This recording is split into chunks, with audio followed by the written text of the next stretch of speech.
అమలాపూర్ నియోజకవర్గం గాజుల రామారం గాలిపోచమ్మ బస్తీని సందర్శించిన జాగృతి అధ్యక్షురాలు మాజీ ఎంపీ కల్వకుంట్ల కవిత. హైడ్రా కూల్చివేతల బాధితులను పరామర్శిస్తూ మీ పట్ల ఎప్పటికీ మేము అండగా ఉంటామని బాధితులకు భరోసా కల్పించారు.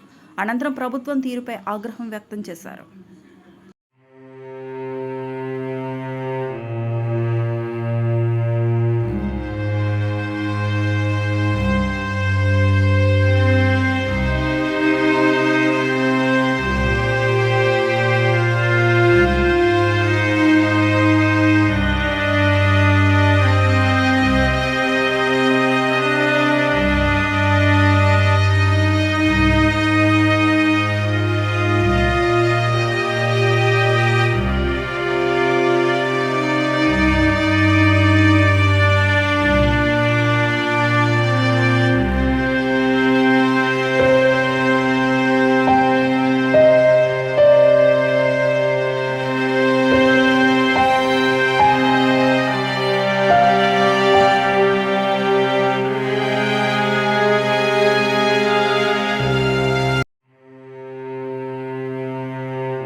అబ్దుల్లాపూర్ నియోజకవర్గంలో ఉన్నాం మనం.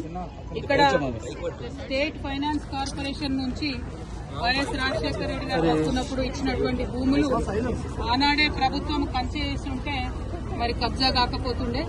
ఇవాళ ఇక్కడ మేము పోచమ్మ బస్తీలో ఉన్నాం.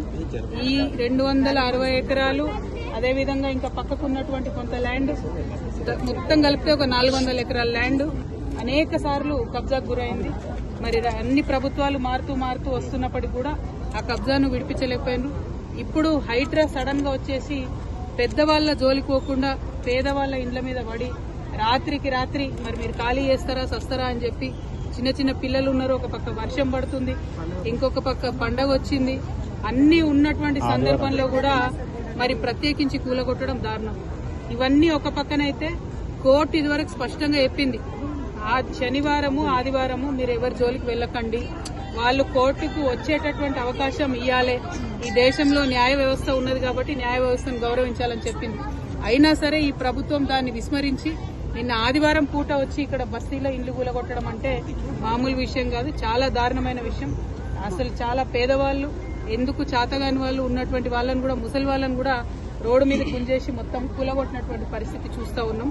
ఇది దారుణం. ఇంకా ఘోరం ఏంటంటే ఇదివరకే కరెంటు స్తంభాలు, కరెంటు బిల్లులు, గ్యాస్ బిల్లులు అన్ని ఉన్నటువంటి వాళ్ళని కూడా కనీసం బేఖాతరుగా తీసేయడం.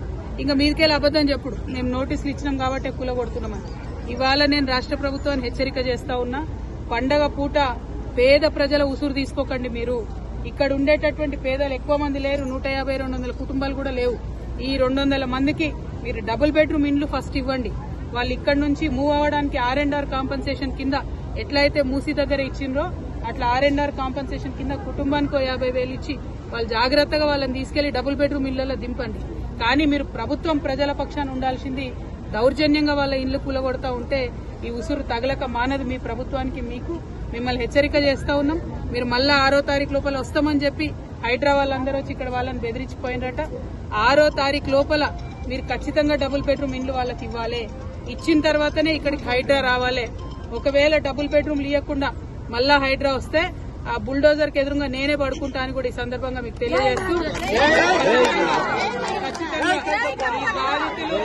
ఈ బాధితులు వాళ్ళ వివరాలు అన్ని తీసుకొని నేనే వస్తాను. హైడ్రాకి రమ్మంటారా, ఎక్కడికి రమ్మంటారు, ఎట్లా రమ్మంటారు అనేది మీరు చెప్పండి. మున్సిపల్ మంత్రి ముఖ్యమంత్రి అయిపోయినారు, ఆయన దొరకకుండా ఆయన గడిలో ఉంటాడు, ఆఫీస్కి రాడు, సెక్రటేరియట్ కి రాడు. ఎక్కడికి పోయి ఇవ్వాలి ప్రజలు, ప్రజాపాలన అని చెప్పిండ్రు. అక్కడ రోజు ఉంటే వచ్చి అప్లికేషన్లు ఇవ్వమన్నారు.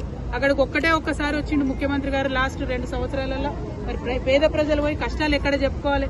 మేము ఇక్కడ వీళ్ళందరి వివరాలు కలెక్ట్ చేస్తున్నాం. దాదాపు 200 కుటుంబాలు ఉన్నాయి. ఆ మొత్తం వివరాలు తీసుకొని మీ దగ్గరకు వస్తాం. మళ్ళా బుల్డోజర్ వచ్చే లోపల వీళ్ళకి డబుల్ బెడ్రూమ్స్ ఇవ్వాలని కూడా నేను డిమాండ్ చేస్తా ఉన్నాను. Thank you. జై తెలంగాణ.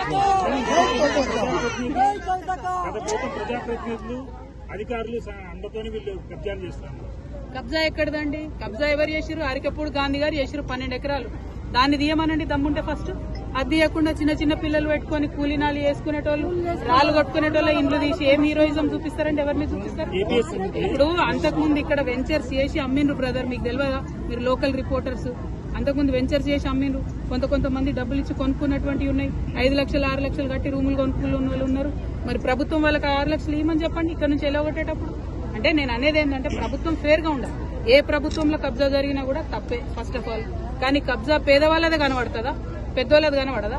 ఎకరాలు మింగింది కనబడదా? నేను అనేది ఏంటంటే అవి కక్కించండి మీరు, మీకు దమ్ముంటే. అవి పక్కన పెట్టి పేదవాళ్ళ ఇళ్ల మీద పడి జులుం చేస్తామంటే చూసుకుంటూ ఊరుకునేటోళ్ళు లేరు. నేను మళ్ళా చెప్తున్నా, 6వ తారీఖు లోపల వస్తామని చెప్పి వార్నింగ్ ఇచ్చినట్టు ఇక్కడ వాళ్ళకి. 6వ తారీఖు లోపల మీది నిజమైన ప్రభుత్వం, ప్రజల ప్రభుత్వం అయితే ఇక్కడ బిడ్డలందరికీ మీరు డబుల్ బెడ్రూమ్ ఇండ్లు ఇవ్వండి. ఇవ్వకుండా 6వ తారీఖు నాడు కనుక మీరు వస్తే బుల్డోజర్ కి ఎదురుగా నేనే పడుకుంటా. మళ్ళీ చెప్తా ఉన్నా.